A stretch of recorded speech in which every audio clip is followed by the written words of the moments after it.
It's called the Porsche 917. And even if you have no interest in motorsport, you'll most likely recognize this machine, because it's quite possibly the most iconic racing car ever created.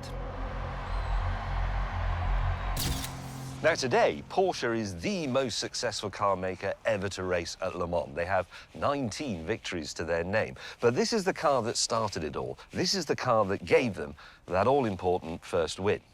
Now, obviously, with a pedigree like that, it's quite valuable, around £14 million. So when we asked the insurers if this would be okay, they said yes, but not the accident-prone little midget. It must be Captain Slowly. So let's see if I can make this thing live for you. The first thing you need to know is that although the 917 looks like a big, wide car, actually, it isn't. Ow.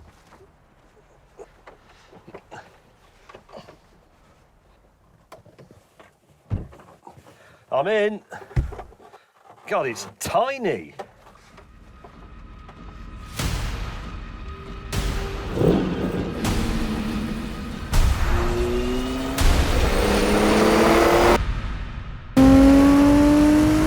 Holy mother!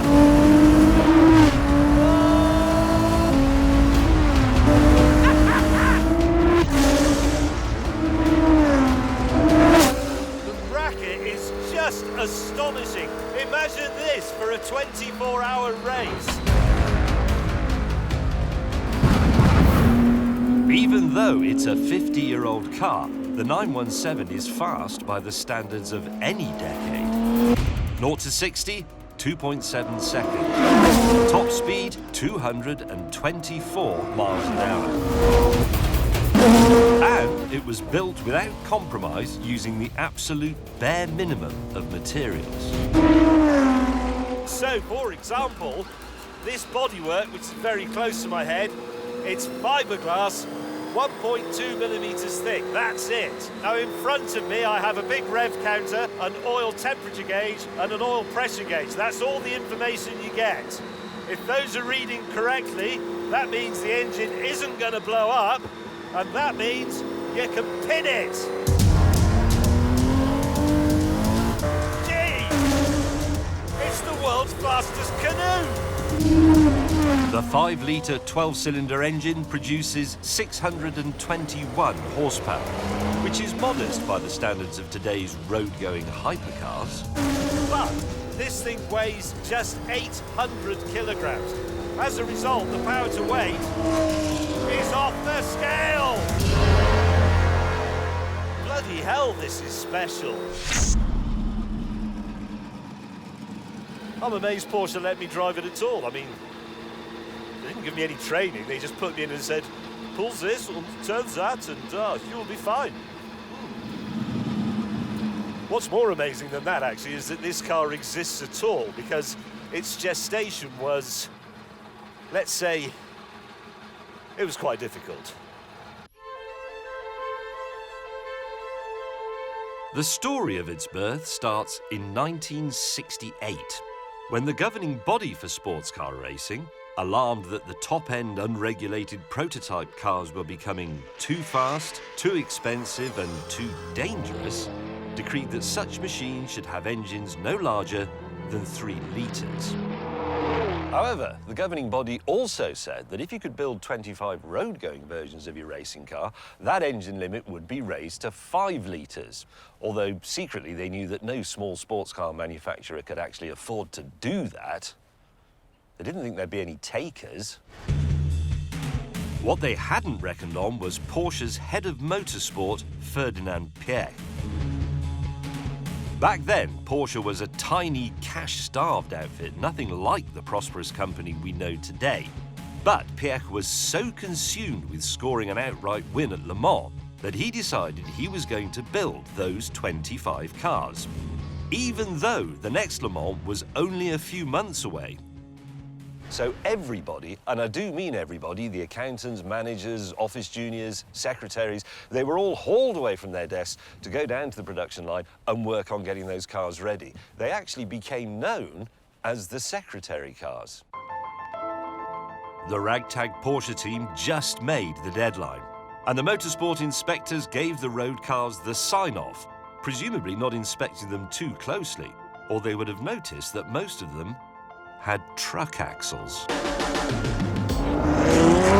With the green light given for Porsche to enter the Le Mans race, Pierre got to work getting some cars ready in time. Now, on the plus side, they were blindingly fast. One car clocked 238 on the Mulsanne straight. On the downside, though, they were terrifyingly unstable and virtually undrivable. The drivers simply didn't know what the car was going to do next. There was so much chassis flex that the gear lever would move around all over the place. They'd make a gear change, put their hand there the next time, and it'd be somewhere else. Pierre hoped for a big win at the 1969 Le Mans race, but it was a disaster. One of the privately entered cars crashed on lap 1, killing its driver.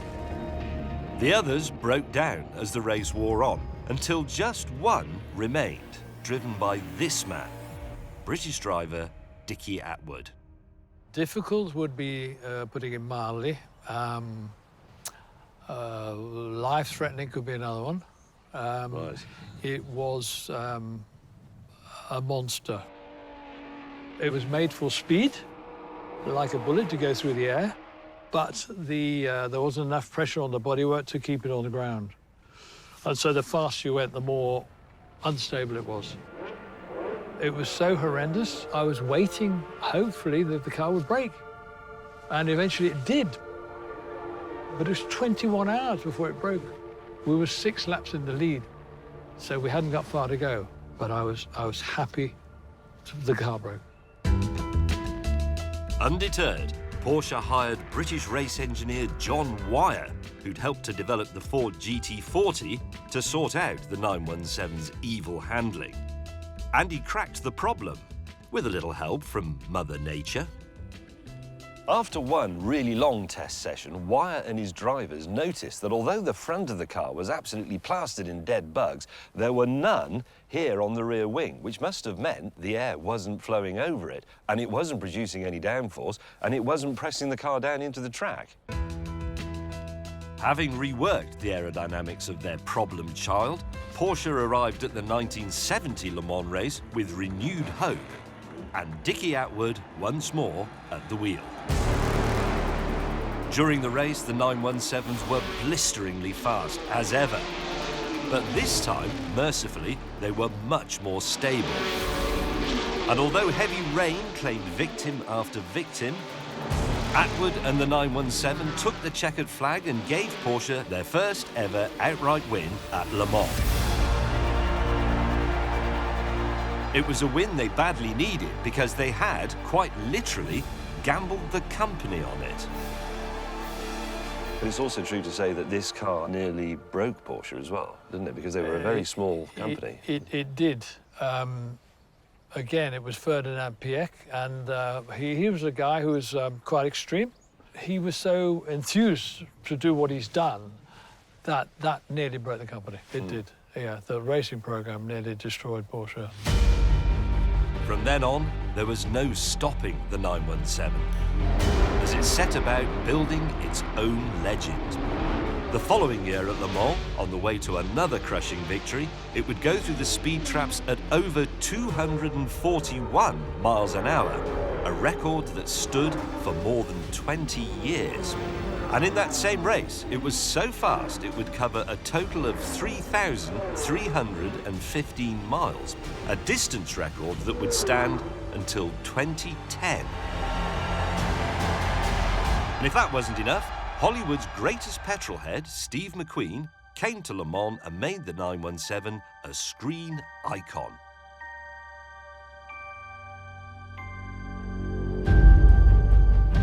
And now, since the legend is celebrating its 50th birthday, I think it deserves a fun day out.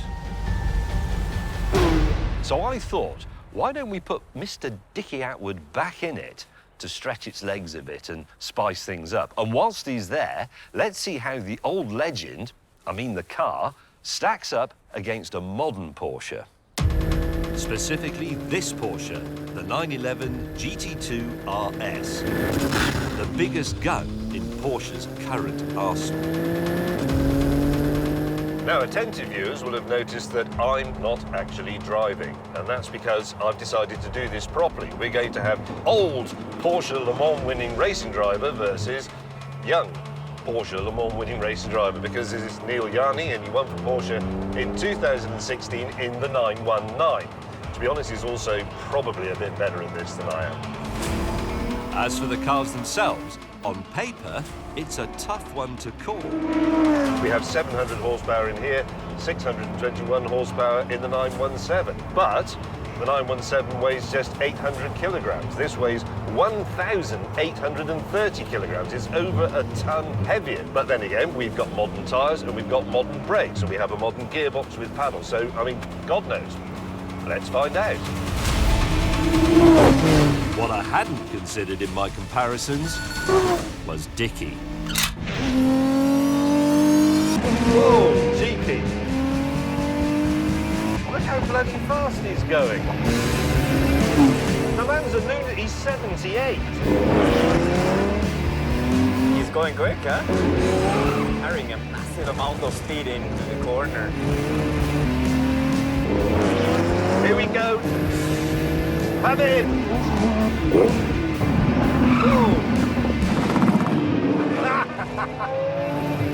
So the red mist has descended again after a pause of nearly half a century, and Mr. Atwood has gone quite mad.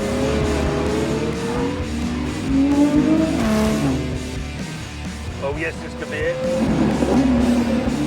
Yes! Oh no! Oh, he's had you! Well, you can't quite outbrake him because he's too heavy. But in the end, youth and modern rubber triumph over the flat hat. Oh, we're all over his tent. Here we go. Oh, ho, ho.